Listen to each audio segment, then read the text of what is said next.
Hi friends, आप देख रहे हैं फिल्मी खिचड़ी। मैं हूं रूना आशीष और चलिए हम एक बार फिर से बात करने वाले हैं ठुमक चलत रामचंद्र की। ये वाला जो भजन है अरुणिता के कंठ से निकला हुआ है। बिल्कुल ऐसा मैं तो कब से इंतजार करके बैठी थी और मैं हमेशा ऐसे ये कहती आई हूँ कि अरुणिता हो या पवनदीप हो, इनको भक्ति संगीत में डेफिनेटली आना चाहिए। ओके, अब ऐसे में फ्रेंड्स मैंने इसका रिव्यू तो किया ही हुआ है। फर्स्ट पार्ट में मैंने आपको बताया ही था कि कैसे उत्कृष्टता का नमूना बनकर आता है ये जो भजन गाया है अरुणिता ने, उसका एक बड़ा उदाहरण बनकर आता है ये।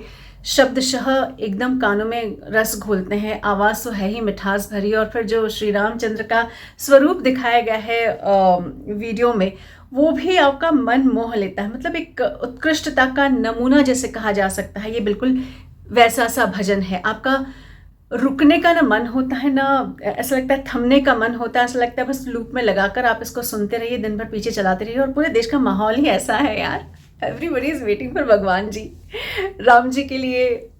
उनके टेंट से निकलने का इंतज़ार 500 साल पुराना है। अब जब वो अपने घर में पदार्पण करने वाले हैं तो I am getting those goosebumps. So वो जब घर में पधार रहे हैं तो खुशियों की ना कोई सीमा नहीं रह रही है।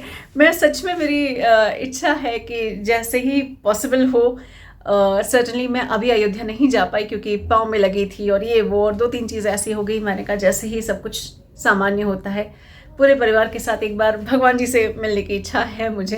तो देखते हैं भगवान जी कब तथास्तु बोलते। लेकिन हाल फिलहाल कमिंग बैक टू अरुणिता, ये जो पूरा माहौल है ना अरुणिता, तुम्हारे भजन की वजह से और सुंदर चमक कर सामने आने वाला है, ऐसा मुझे लगता है। अब अलग इसमें क्या बताना चाहती हूँ, तो फ्रेंड्स मैंने जैसे ये भजन सुना उसकी थोड़ी देर पहले और थोड़ी देर बाद में मैंने फिर सुना। उसके बाद मैंने लता मंगेशकर जी का गाया हुआ ठुमक चलत रामचंद्र जी वो सुना, और फिर अरुणिता का एक बार फिर से सुना जब उन्होंने इंडियन आइडल में गाया था तब।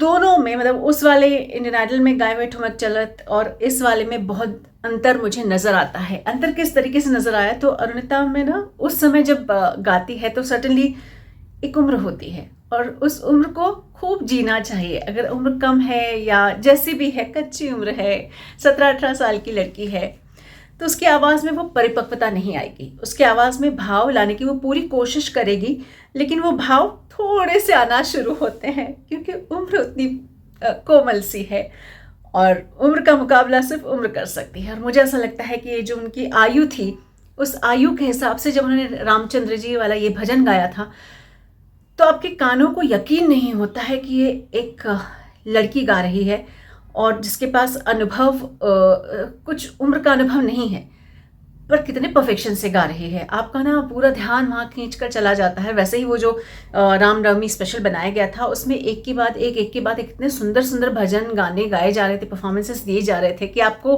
बिल्कुल उसमें डूब जाने की इच्छा होती है। और ऐसे में जब अरुणिता ये वाला ठुमक चलत गाती है तो सच में आपको ना ऐसा विजुअलाइजेशन होता है कि अरे वाह, कहीं ऐसा तो नहीं कि ठुमक चलत बचपन का रोल करके यही रामचंद्र का रोल कर रही थी भगवान का, और बड़े होकर यही गाना गा रही थी। मतलब क्या क्या भाव आते हैं आपके दिल में जब आप अरुणिता का इंडियन आइडल वाला गाना सुनते हैं। अब जब यहाँ पर भजन आप सुनते हैं तो ऐसा लगता है कितनी परिपक्वता है। एक वो एक केयरिंग नेचर हो गया है, एक जैसे बोलते हैं ना, एक ममत्व का एहसास। ज़रूरी नहीं है कि आपके घर में आसपास कोई छोटे बच्चे होते हैं तब भी आपको वो एक केयरिंग नेचर आ जाता है कि अरे बच्चा कितना प्यारा है।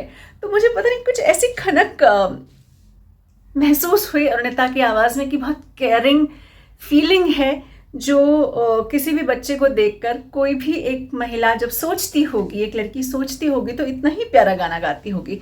सो यार बेहतर से बेहतरीन ही हुई है अरुणिता की आवाज़, इससे ज़्यादा और क्या बोलूँ मैं। मतलब बहुत सुंदर है ये भजन। सुनते रहिए सुनते रहिए। अभी तो 22 तारीख के लिए आपको बहुत बड़ा गिफ्ट देकर गई है अरुणिता। और चलिए, ये तो मेरी सोच है, आप बताइए आपको कैसा लगा ये पूरा भजन। जय हिंद।